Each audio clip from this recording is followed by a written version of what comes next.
freedom and authority cannot possibly exist. Freedom and intelligence go together. And intelligence has its own innate, natural, easy discipline. Discipline in the sense of not of suppression, control, imitation, all that, but discipline which is the act of learning all the time. Over his lifetime, one of the great themes that Krishnamurti addressed was that of freedom, touching upon it again and again, linking it with authority. He spoke of both freedom and authority in a less obvious psychological sense, rather than socially or politically. As far back as 1929, he said that his purpose was to set humanity unconditionally free. A phrase that he used in that regard was to be a light to yourself, not to lean on the insights and truths of others, no matter how profound the teaching, no matter how great the teacher. Our myths and traditions are yesterday's verities. He asked that we look afresh and anew from moment to moment. Why, he asked, do we so readily accept religious or psychological authority, but resist political or social restraints? Krishnamurti on freedom and authority.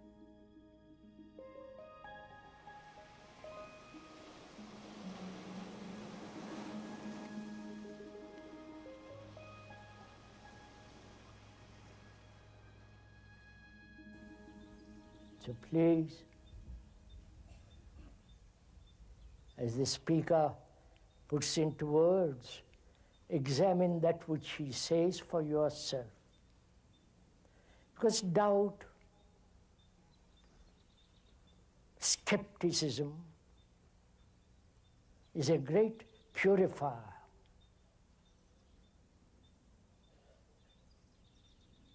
Most of us are so easily accept things, especially in religious matters, in so-called spiritual matters. Please don't accept a thing what the speaker is saying, but try to find out for yourself by carefully listening, if you are interested. If you don't treat this as an entertainment, then please listen and doubt and question and ask. You are doubting that which you have created yourself. You are doubting your own ideas, your own conclusions, your own experiences, your beliefs, your faiths. You are doubting so that you find out for yourself what is truth.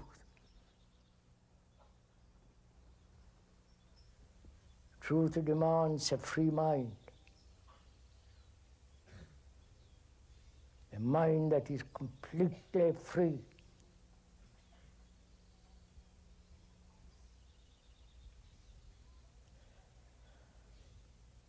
To doubt requires sensitivity.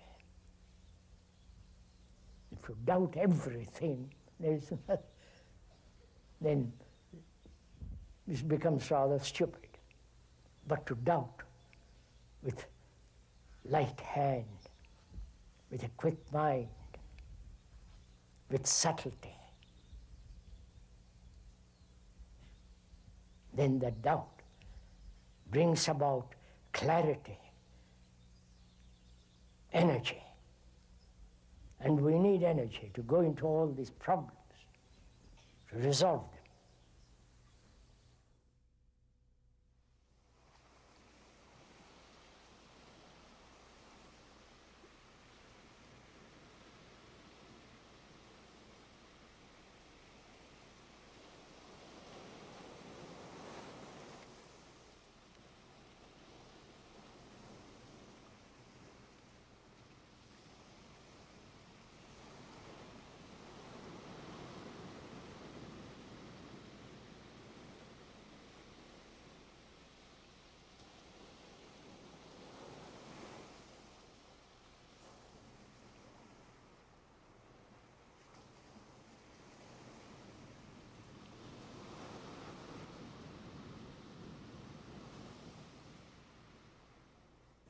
scientists, politicians, the educational people, the religious people, they are responsible, but I know nothing about it, I just follow.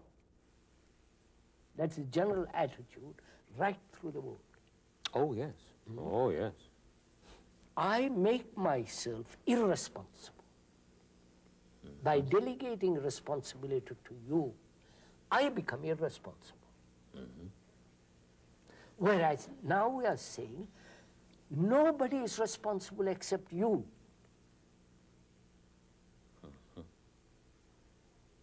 Because you are the world, and the world is you. You have created this mess, you alone can bring about clarity. Therefore, you are totally, utterly, completely responsible, and nobody else. Now,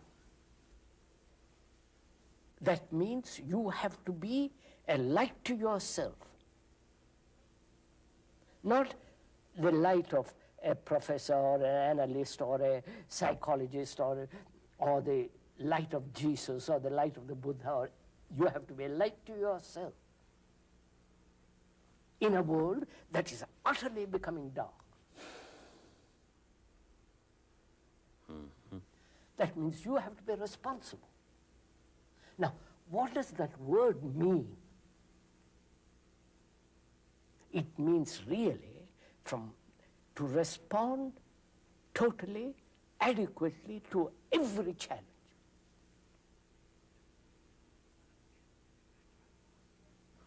You cannot possibly respond adequately if you are rooted in the past.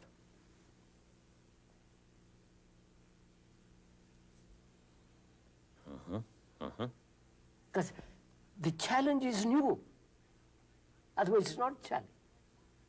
A crisis is new. Otherwise, it's not a crisis. That's why, sir, responsibility means total commitment. Total commitment. Total commitment to the challenge. Responding adequately, completely to a crisis. That is, that the word responsibility means that. To respond. I cannot respond completely if I'm frightened.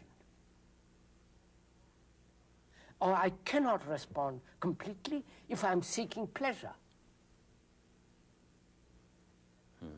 I cannot respond totally if my action is routine, is repetitive, is traditional, is conditioned. So to respond adequately to a challenge means the me, which is the past, must end.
Violence is not only physical, but great deal, much more psychological.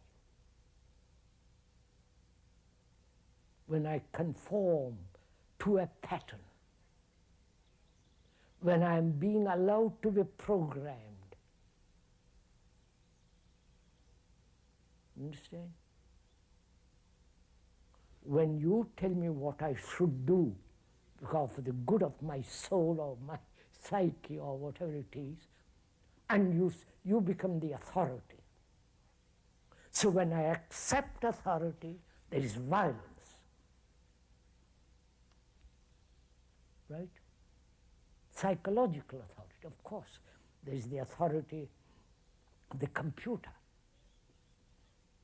the authority of law, the authority of the policeman who says keep to the left or right. If you drive in Europe, you keep to the right. If you ride in England or here, which is it? Left? Yes, left. Left. No, right? Right.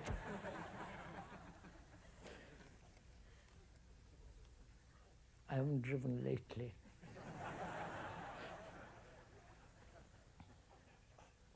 Yes, I walk down to the left, walk up the right. That's quite right. So, violence must exist where, that part of it, where out of my confusion, disorder, I create authority. You understand? I'm confused. I'm disturbed. I want certainty. And you come along, the guru, the priest, the psychologist, the others, and they become the authority. I have created them out of my confusion, my disorder. So I realize as long as there is an authority subjectively, either the experience which I've had, the memory of that experience which becomes the authority, follow all this, or the authority of somebody who says, I know, I'll tell you all about it. The nasty, ugly gurus do all this, coining money. They are one of the most rich people in the world. Your evangelists, the churches, the tremendous organizations, they say, have faith, believe, accept. And I am so frightened, I say, and gullible, I accept it. So I am creating out of my disorder authority.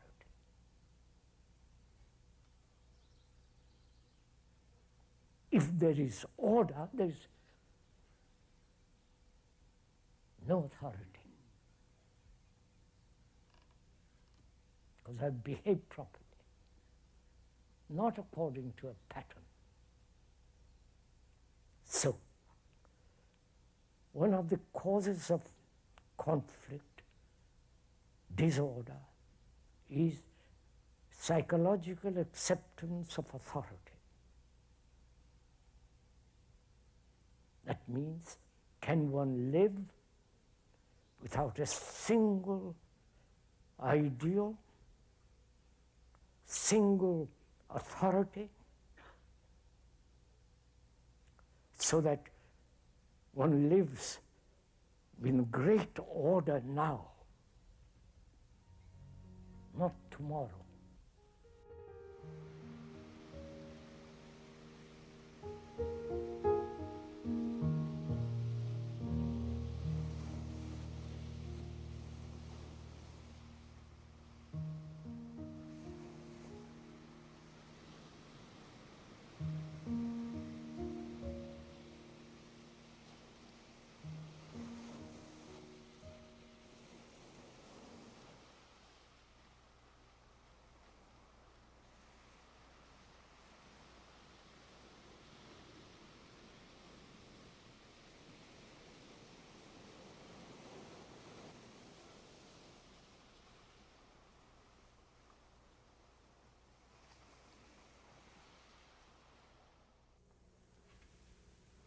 You are second-hand people.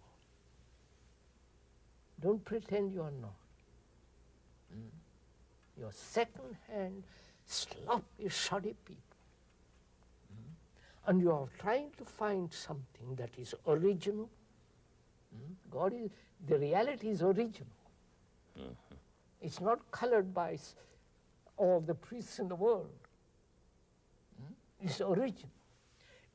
Therefore, you must have an original mind, which means a free mind. Not an original painting, a new picture, a new this, that's all Tommy Rod. But a free mind. A free mind that can function in the field of knowledge, and a free mind that can look, observe, learn. Now, how do you help another, or is it not possible to be free? You understand? Look, I never belong to anything. I'm no church or no belief, no all that. A man who really wants to find out if there is eternal, the nameless, something beyond all thought, he must naturally set aside everything built on thought. The savior, the masters, the gurus, the knowledge, all that must. Are there people to do that? Will anybody undertake that journey? Or you say, well, you tell me all about it, old boy. I'll sit comfortably, and then you tell me. Yes, that's what goes on. I say, I won't describe that. I won't tell you a thing about it. That's to put it into words is to destroy it. So, let us see, if you cannot be free, what are you frightened about? Frightened of authority, frightened of going wrong, but you are completely wrong the way you live. Completely stupid the way you are carrying on. There's no meaning. Follow, sir. Deny the spiritual authority of every kind. Because what are you frightened of? Going wrong spiritually? They are wrong, not you are wrong, because you are just learning. They are the established in unrighteousness.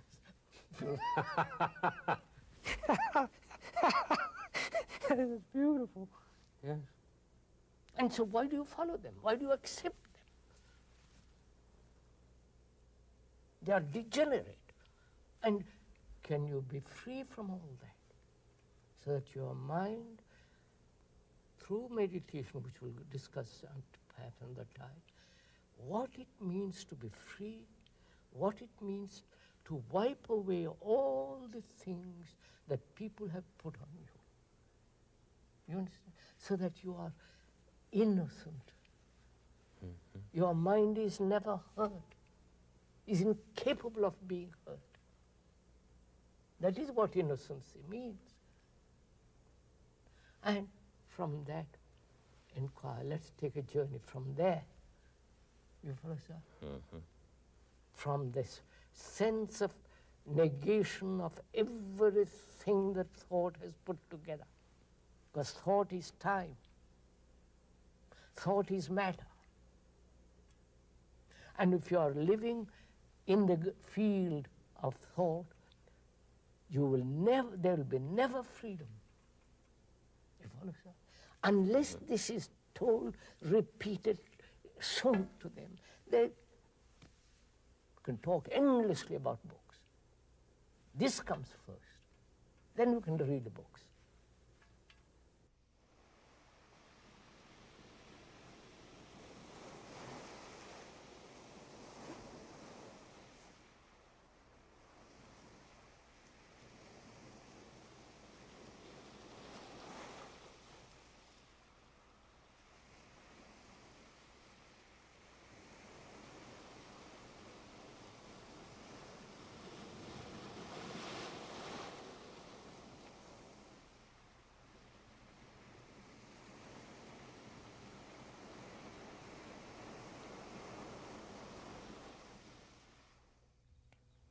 So I have to inquire, one has to inquire, what is freedom? This movement from one corner to the other corner of the field. You understand? The field is my consciousness. This whole world is my field.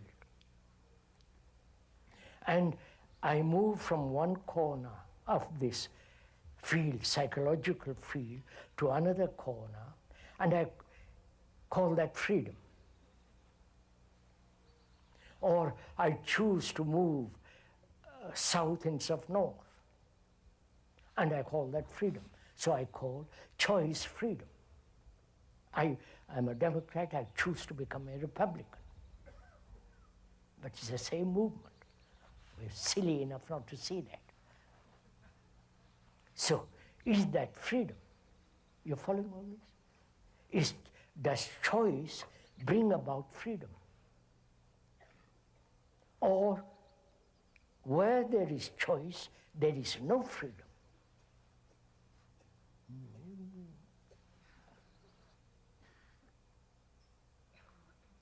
So what is freedom? Inquire, sir. The question is involved in that. What is freedom? To move from trap to trap to trap? To move from one kind of misery to another kind of misery? Freedom obviously means to totally totally to be free from the whole content of consciousness.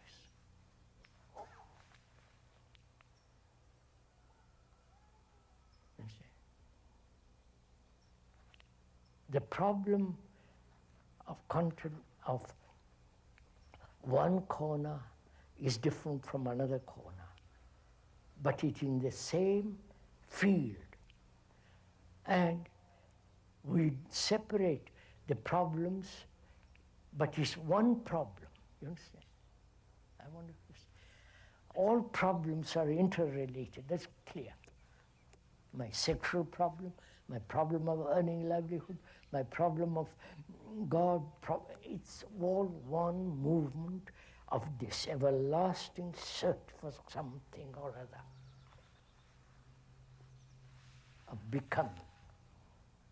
So, freedom is the ending of completely of becoming something.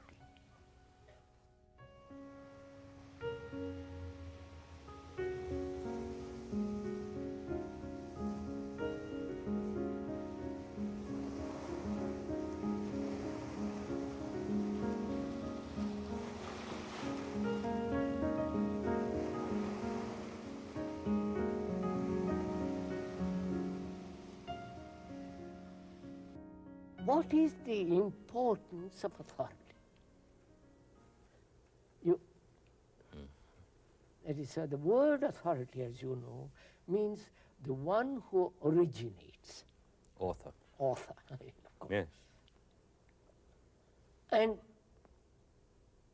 these priests, gurus, leaders, spiritual preachers, what have they originated?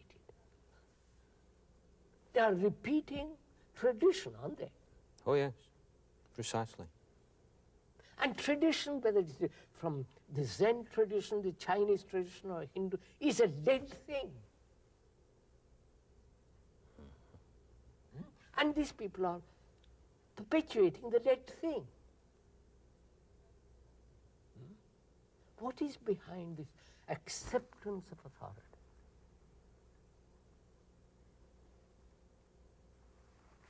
Is it fear? Fear of going wrong spiritually?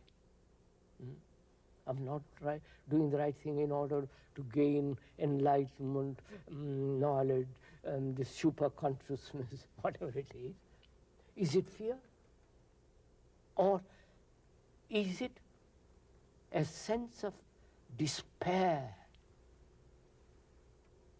A sense of utter loneliness, utter ignorance.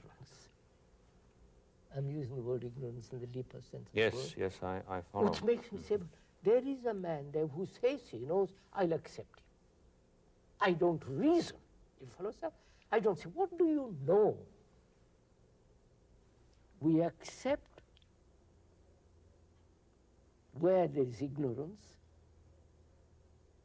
where reason doesn't function, where intelligence is in abeyance, and you need all that, freedom, intelligence, reasoning, with regard to real spiritual matters. Otherwise what? Some guru comes along and tells you what to do, and you repeat what he does. You follow how destructive it is? How degenerate it is, that's what's happening. So can we, so this brings up a very important question. Can we educate, can there be an education in which there is no authority whatsoever?